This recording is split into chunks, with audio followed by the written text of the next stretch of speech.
এই জীবনে দেখা হবে জান্নাত ফুল বাগানে,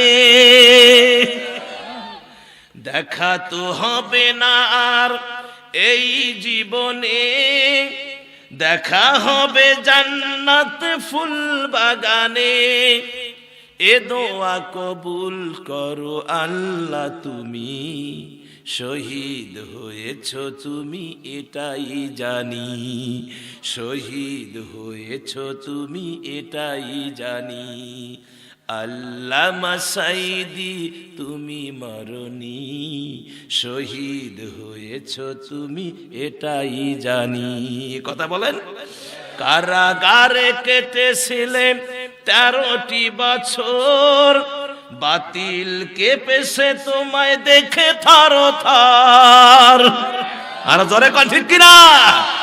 কারাগারে কেটেছিলে 13টি বছর, বাতিল কেঁপেছে তোমায় দেখে থর থর। কথা কোন ঠিক কিনা? আমার ভাইয়েরা, আর তো আশা পূরণ হবে না, আর আসবে না আমাদের মাঝে। বিধায় কোরআনের পাখি যেগুলো আছে তাদেরকে আল্লাহ ডানা মেলে গোটা বিশ্ব উড়ার তৌফিক দান করে। জোরে কোন আমিন। সম্মানিত ভাইয়েরা, তাহলে আমরা 2 নাম্বার কি বুঝলাম? এই আলমে বারজাকে বেনামাজির দৃশ্য হুজুর দেখলেন। কথা কোন ঠিক কিনা? 3 নম্বরে বাইতুল মাকদাসে আল্লাহর নবী মুহাম্মদ রাসূলুল্লাহ সাল্লাল্লাহু আলাইহি ওয়াসাল্লাম তিনি যাচ্ছেন বাইতুল মাকদাসের দিকে। এক ব্যভিচারে লিপ্ত নর নারীদের অবস্থা তিনি দেখতে পেলেন যে তা এক মুহাম্মদ সাল্লাল্লাহু আলাইহি ওয়াসাল্লাম এমন এক সম্প্রদায়ের নিকট দিয়ে যাচ্ছিলেন যাদের সামনে একটি, আমার ভাইয়েরা, একটি পাতিলে রান্না করা হচ্ছে, একটি পাতিলের মধ্যে রান্না করা হচ্ছে সুস্বাদু গোশত। কি সুস্বাদু গোশত রান্না করা হচ্ছে হুজুর দেখতে পাচ্ছেন। আলমে বারজাখের এই স্মৃতির মধ্যে 3 নাম্বার যেটা, যে একটা পাতিলে কি হচ্ছে? গোশত রান্না করা হচ্ছে, আর একটা পাতিলে কাঁচা গোশত। একটা পাতিলে রান্না করা গোশত, আর একটা পাতিলে কি গোশত? কাঁচা গোশত। তো কিছু লোক, নর এবং নারী, ওরা এই রান্না করা গোশত বাদ দিয়া কাঁচা গোশত খাচ্ছে।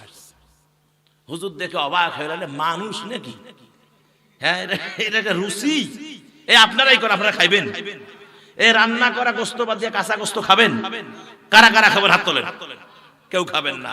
এটা কোনো পাগলও তো খাবে না। আমার ভাইয়েরা, ইয়া আখি জিবরাইল, এটা কি দৃশ্য! আমি অবাক, অভিভূত হয়ে যাচ্ছি। জিবরাইল আমিন বলে, ইয়া নবী আল্লাহ, আপনার উম্মতের মধ্যে একটি দল আছে যারা নিজের বৈধ হালাল স্ত্রীকে বাদ দিয়ে পর স্ত্রীর সাথে মেলামেশা করে। মানে হালাল বৈধ হলো কি? এই রান্না করা গোশত, আর কাঁচা হলো এটা হালাল না। কাঁচা গোশত খাওয়া কত হারাম। এই কাঁচা গোশত এটা হালাল না, এটা হলো হারাম।